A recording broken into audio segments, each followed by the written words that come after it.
Whether it was teaching kids how a bill becomes a law or showing them how to properly use a conjunction, Schoolhouse Rock was always a welcome presence in any classroom. But how did a series of educational songs turn into a nationwide phenomenon?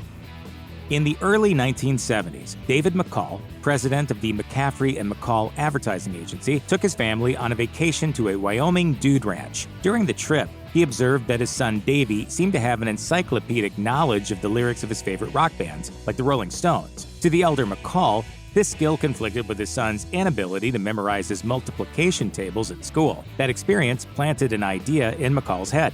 Kids might remember fundamental educational concepts if they're presented as rock and pop song lyrics. Initially, McCall focused on making an album of educational songs, specifically songs about math. In need of original music, McCall asked one of the advertising agency's jingle writers to write a song that was essentially multiplication tables set to music. He didn't like what he ended up getting back, as he felt it sounded too much like a cloying commercial jingle. Something had to change. Unhappy with what the staff jingle writer created for his idea, David McCall sought out an outside songwriter. His colleague, art director and musician George Newell, knew a jazz bassist named Ben Tucker, who in turn recommended his collaborator Bob Dorough. As Dorough told NPR's Fresh Air, he said, "My partner, Bob Dorough, can do anything. He can put music to anything." McCall told Dorough that he wanted a song about multiplication tables, as that was what his son was struggling with at the time. Apparently, Dorough got the job because he was the only composer whose audition song took the rock part of Schoolhouse Rock seriously.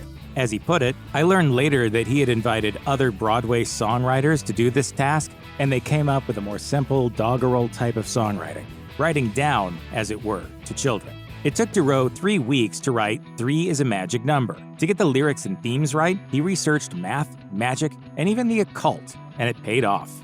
I never really thought it'd be this big, you know. From the beginning, the team behind Schoolhouse Rock took the educational element of the project very seriously. They wanted to make sure that they not only delivered accurate information, but that they delivered it in a manner deemed suitable and effective. Show developer David McCall served on the board of directors of Bank Street College of Education. To see if Schoolhouse Rock was viable, he asked the school to play the demo recording of 3 is a Magic Number to kids in schools in New York City and the surrounding suburbs. Bank Street College representatives successfully used the song to introduce the idea of multiplication tables to students, as well as reinforce existing concepts. With the certification of a legitimate educational organization secured, Schoolhouse Rock production continued. A Bank Street College representative would continue to consult on the series for years, with an educational expert there taking about a week to sign off on the lyrics of each short before recording could occur.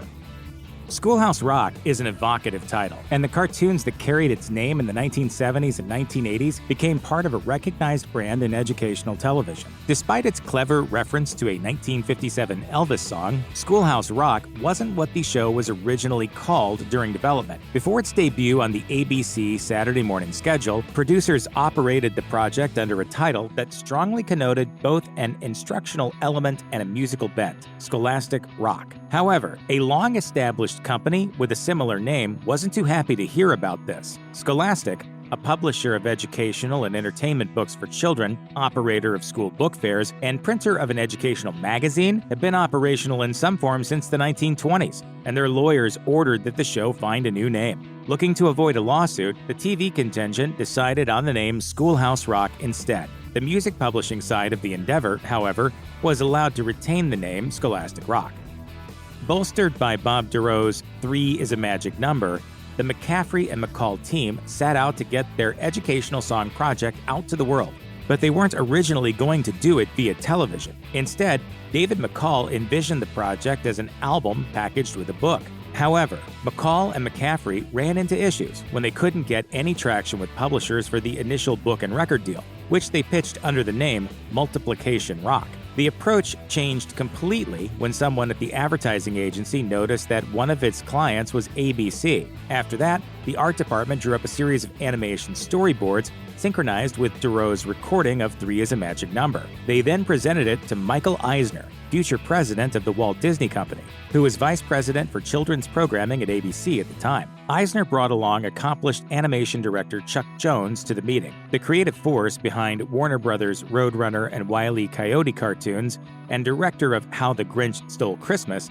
Jones was presently in charge of a Saturday morning anthology called Curiosity Shop. Jones enjoyed the presentation and recommended that Eisner buy Multiplication Rock for use in his series. The first ever Schoolhouse Rock segment aired on Curiosity Shop nearly 2 years before it became a standalone segment on ABC's Saturday morning lineup.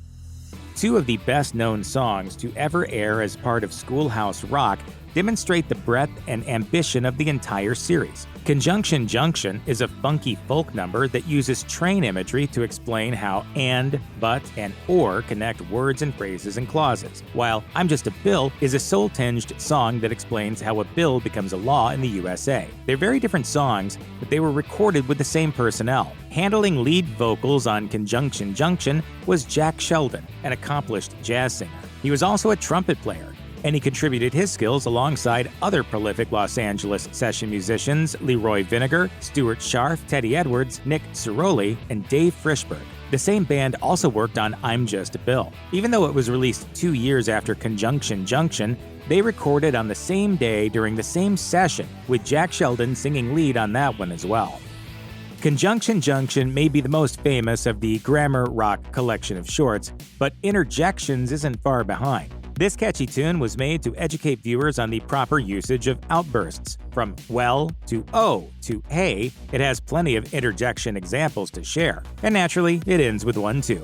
Darn, that's the end. That line was said by Lauren Yohe, a common presence in Schoolhouse Rock cartoons. Her father, Tom Yohe, was the lead designer of Schoolhouse Rock, and Lauren was 6 years old at the time of recording. That wasn't the only time that a Schoolhouse Rock employee utilized their child for authentic young voices. The 1977 America Rock segment, Fireworks, features producer Radford Stone's 10-year-old daughter Charlotte and 12-year-old son Ian. In I'm Just a Bill, musician Jack Sheldon portrays the walking, talking Bill, who explains the lawmaking process to a boy, portrayed by his son John.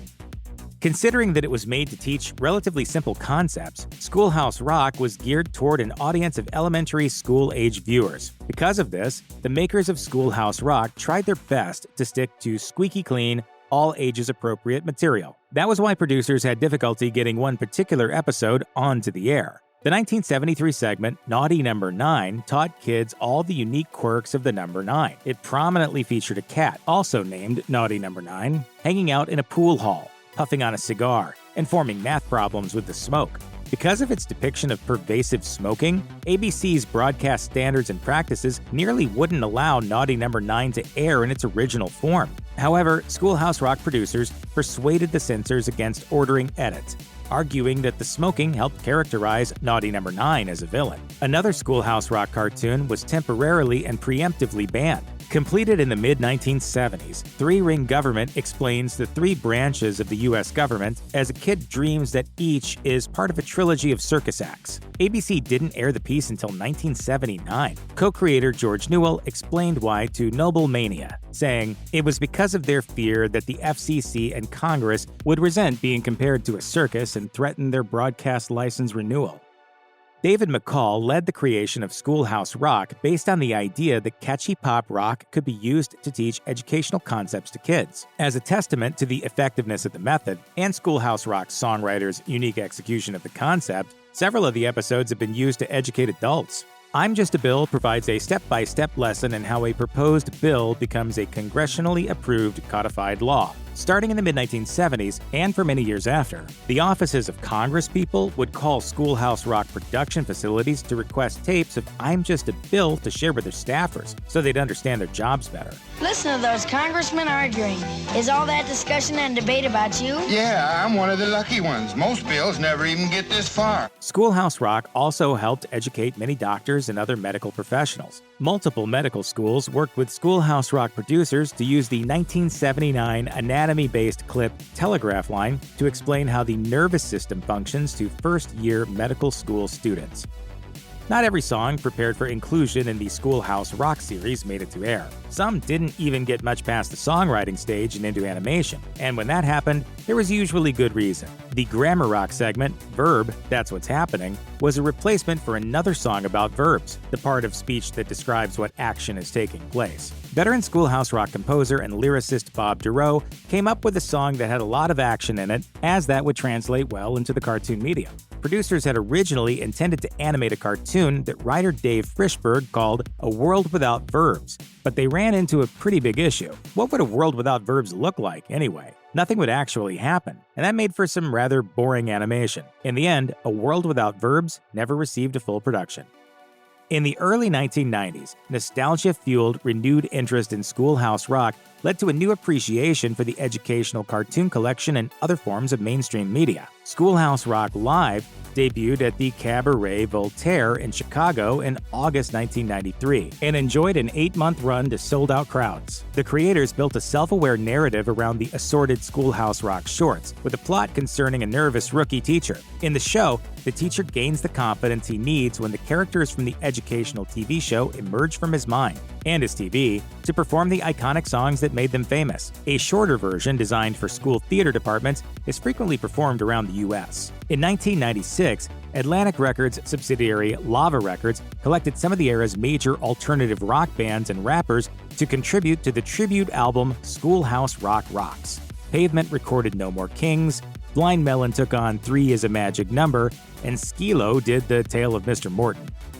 After a 12-year run with multiple weekly airings on ABC's Saturday morning lineup, Schoolhouse Rock ended its original broadcast run in 1985. Unlike most TV series that run for longer than a decade, it seemingly didn't leave enough of a cultural footprint to merit preservation. Many of the elements of the Schoolhouse Rock cartoons disappeared or were destroyed. Producers allowed the animation cells to be discarded, while they lost track of the arrangements for the music. The master audio tapes, recorded in 24-track format, went missing before being discovered later in a Connecticut barn. Nostalgia is what ended up saving Schoolhouse Rock from complete obscurity. In early 1990, organizers of a symposium on education at Dartmouth College invited the producers and writers of the show to attend. Around 900 students showed up, and they were all acutely familiar with Schoolhouse Rock songs. That followed a petitioning drive at college campuses, beginning at the University of Connecticut, urging ABC to revive Schoolhouse Rock in some way. In 1994, the series indeed made a comeback on ABC